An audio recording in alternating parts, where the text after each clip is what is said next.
Hi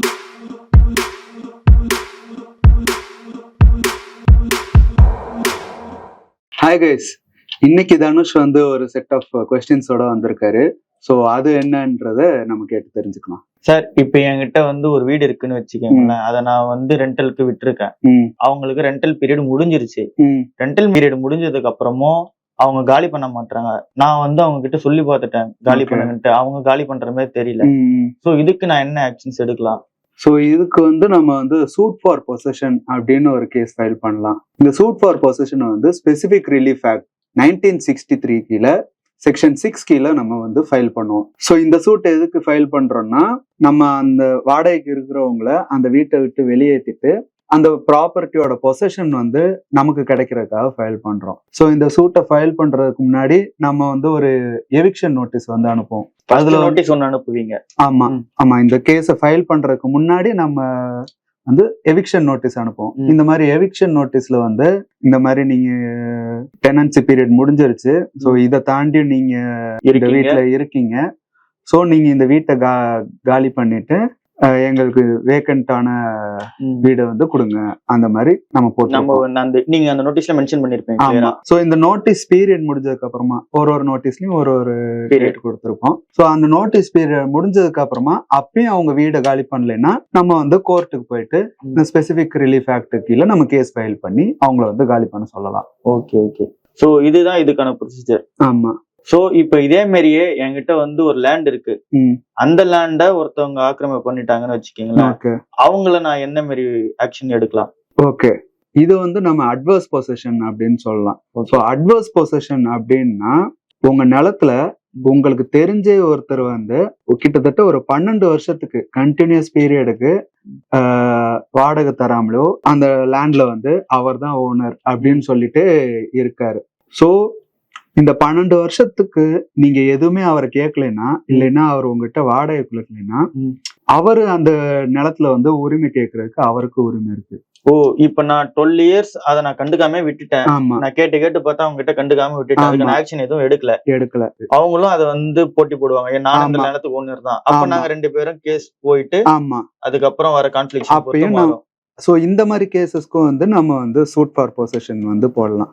so இந்த suit for possession நம்ம கோர்ட்ல ஃபைல் பண்ணையில உங்ககிட்ட என்னென்ன ஆதாரங்கள் இருக்கும். ஸோ இப்போ நீங்க நிலத்தை வாங்கியிருந்தீங்கன்னா அந்த சேல் டீடு, இல்லாட்டி பார்ட்டிஷன் மூலமா வாங்கியிருந்தீங்கன்னா அந்த பார்ட்டிஷன் டீடு, இதுவும் சப்போஸ் நீங்க ரெண்டல் நம்ம முன்னாடி பார்த்த மாதிரி ரெண்ட்டுக்கு விட்டு அவங்க காலி பண்ணலன்னா ரெண்டல் அக்ரிமெண்ட்டும், இதெல்லாம் ப்ரூஃபா ஃபைல் பண்ணி நம்ம வந்து கோர்ட்ல ஃபைல் பண்ணுவோம். ஸோ கோர்ட் வந்து இந்த மேட்டர்லாம் விசாரிச்சு யாரு பக்கம் நியாயம் இருக்கு அப்படின்றத பார்த்து யாருக்கு ஃபேவரோ அவங்களுக்கு வந்து ஜட்ஜ்மெண்ட் பாஸ் பண்ணுவாங்க. ஸோ இதுல நாங்க அவேரா இருக்க வேண்டிய ஒரு விஷயம், நம்ம ஒரு சில விஷயம் நம்மள் தானே நிலம் அப்படின்னு சொல்லி நம்ம கண்டுக்காம விட்டுருவோம். ஆமா, சிலர் வந்து நிலத்தை வாங்கிட்டு ஃபாரின் போயிடுவாங்க.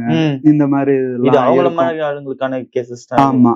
சோ அந்த மாதிரி இருக்கையில ஒரு ப்ரிகாஷனரி மெஷரா நம்ம யாராச்சும் ஒருத்தர் பவர் ஆஃப் அட்டார்னி போட்டு அப்பாயிண்ட் பண்ணிக்கலாம். சோ அதுல வந்து இந்த மாதிரி நான் ஊருக்கு போறேன், சோ அதனால என்னால இங்க இருந்து பாத்துக்க முடியாது, அதனால இந்த மாதிரி ஒரு நபரை வந்து நான் ப்ராப்பர்ட்டியை பாத்துக்கிறதுக்காக மெயின்டைன் பண்ணி. ஆமா. சோ நம்ம இல்லாத வரைக்கும் அந்த ப்ராப்பர்ட்டி வந்து அவங்க பாத்துப்பாங்க. ஸோ இதுக்கு வந்து நம்ம ஒரு பவர் ஆஃப் அட்டார்னி, இது ஒரு ப்ரிகாஷனரி மெஷர் மாதிரி நம்ம வச்சுக்கலாம். சரி, ஓகே சார். நீங்க சொன்ன மாதிரி எனக்கு ரெண்டல் வீடு நான் ஒருத்தங்க கிட்ட விட்டு இருந்தா அவங்க எனக்கு திருப்பி தரமாட்டாங்க, ஸோ அது டெனன்ட் பீரியட் முடிஞ்சு அவங்க இருக்காங்க அப்படின்னா அதுக்கான ஆக்ஷன் சொன்னீங்க. ரெண்டாவது நான் என்னோட லேண்டு பத்தி கேட்டிருந்தேன், அதுக்கான விளக்கம் வந்து நீங்க சொன்னீங்க. இதுக்குன்னு ஒரு சில கிரைட்டீரியா இருக்கும்ல, அப்பதான் நீங்க இந்த ஆக்ட வந்து பாத்தீங்கன்னா எடுத்துட்டு வர முடியும். ஸோ அந்த ஒரு கிரைட்டீரியாஸ்லாம் என்னென்ன? ஓகே.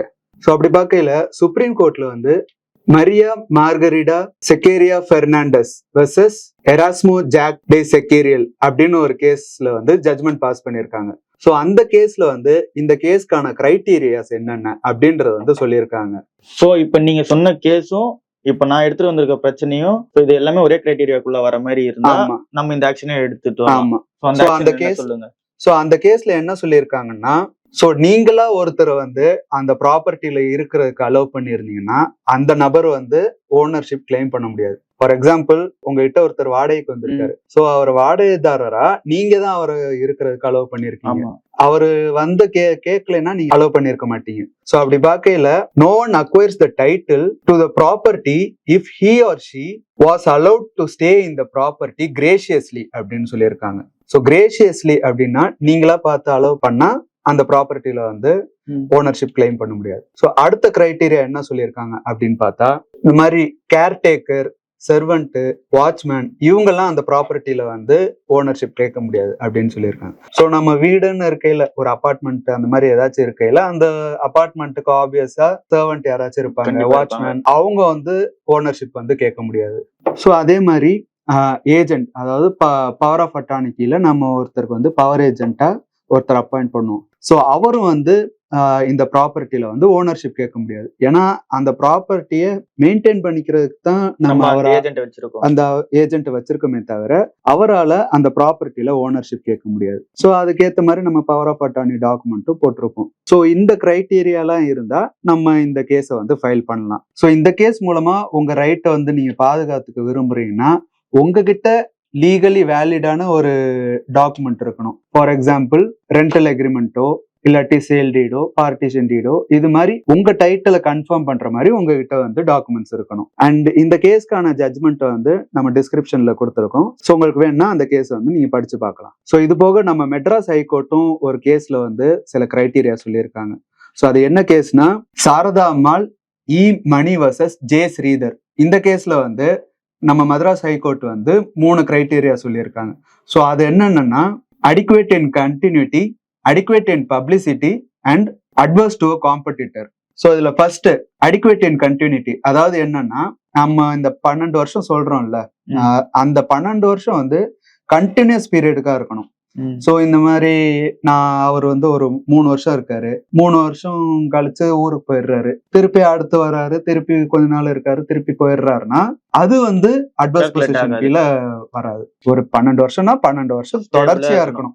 சோ அடுத்த கிரைட்டீரியா என்னன்னா அடிக்குவேட் இன் பப்ளிசிட்டி. இந்த கிரைட்டீரியா என்னன்னா அவர் அந்த ப்ராப்பர்ட்டியில இருக்கிறதும் அவர் தான் ஓனர்ன்றதும் பப்ளிக்கா எல்லாருக்கும் தெரியணும். அது அந்த ப்ராப்பர்ட்டியோட ஒரிஜினல் ஓனருக்கும் தெரியணும், அந்த ப்ராப்பர்ட்டியில சுத்தி இருக்கிறவங்களும், அதாவது நெய்பர்ஸ்க்கும் தெரியணும். நான் தான் இந்த ப்ராப்பர்ட்டிக்கு ஓனரு அப்படின்னு சொல்லிட்டு அவர் அதுக்கடுத்து வாடகைக்கு விடலாம் அந்த மாதிரி ஏதாச்சும் பண்ணிட்டு இருந்தாருன்னா அந்த ஒரு விஷயமும் இந்த கிரைட்டீரியாக்குள்ள வரணும்.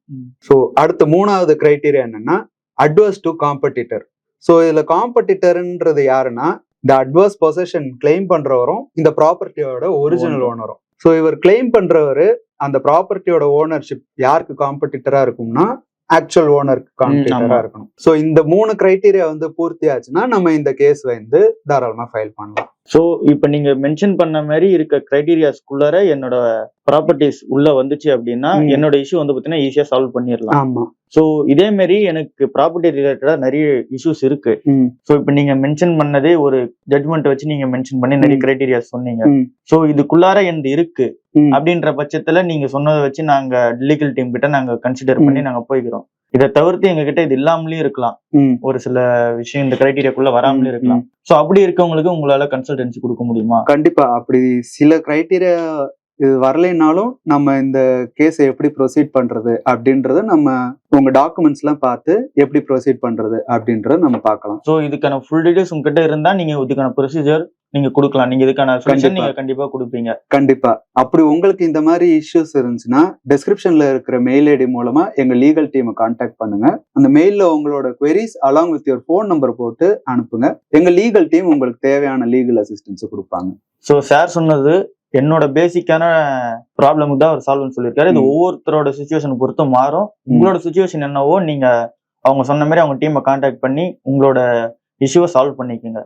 சார் வீடியோ முடிக்கிறதுக்கு முன்னாடி ஒரு விஷயம் சார், நம்ம போன வீடியோல ஒரு கமெண்ட் செக்ஷன் போட்டிருந்தாங்க. முத்து கதிர் அப்படின்றவர் என்ன comment போட்டிருக்காருன்னா, Hi, thanks for the information.